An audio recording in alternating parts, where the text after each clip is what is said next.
Celtics versus Magic, man. So I feel like the game started off in the first quarter. I feel like we couldn't really get any offense going. They were kind of just making everything.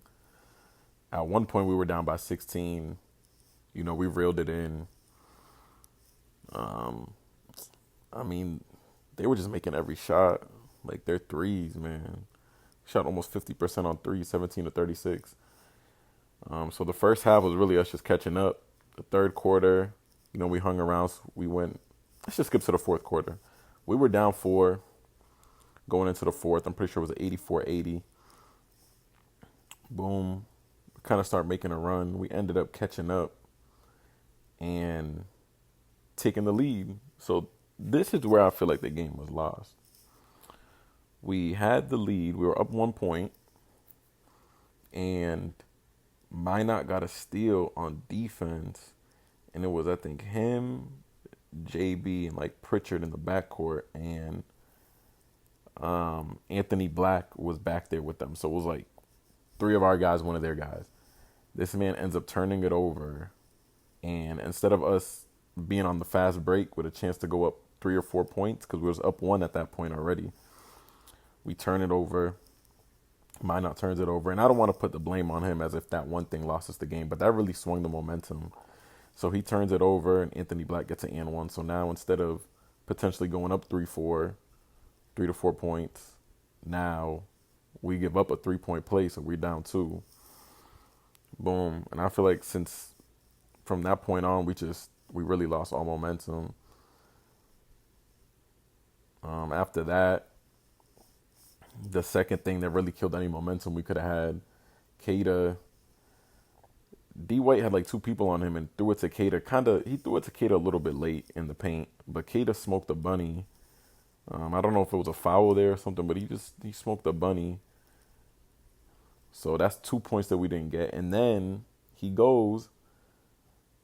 fouls. They call it a take foul. They make the free throw, and right after they get the ball back, what do? Make a three. I already knew it was coming. If you watch Celtics basketball, you knew that they were gonna hit a three off of that. So it goes from us getting 2 points to giving up four. So 6 point swing. So those two plays right there really just did us in. But that turnover by Minot, and I don't want to be one of those people, but when that happened, I was like, that might have fucked us up. Like that shifted the momentum for real. I'm telling you.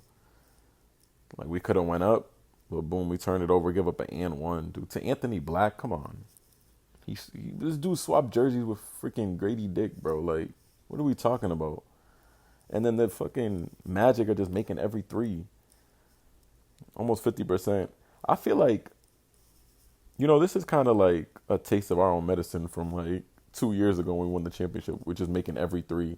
That's probably how teams felt playing us.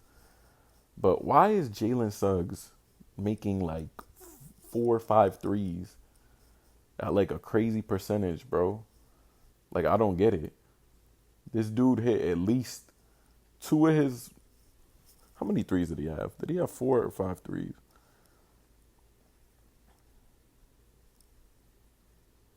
I need to see how many threes he had.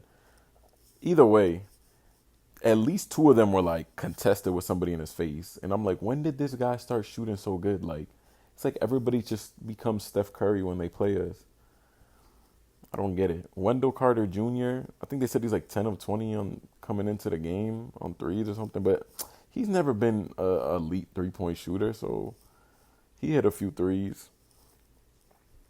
But and Paulo only had 15, but everybody else really pitched in. Franz 27. Bain was going crazy too, making some threes at key points. He's the one that made that three to put him up four after the take foul by Nimi. So, I mean, tough game. It kind of was looking like it was going to be one of those games in the beginning, but, we reeled it in and made a comeback only for us to kind of let go at the end. So it is what it is. We move on to the next one. We'll see him again on Sunday.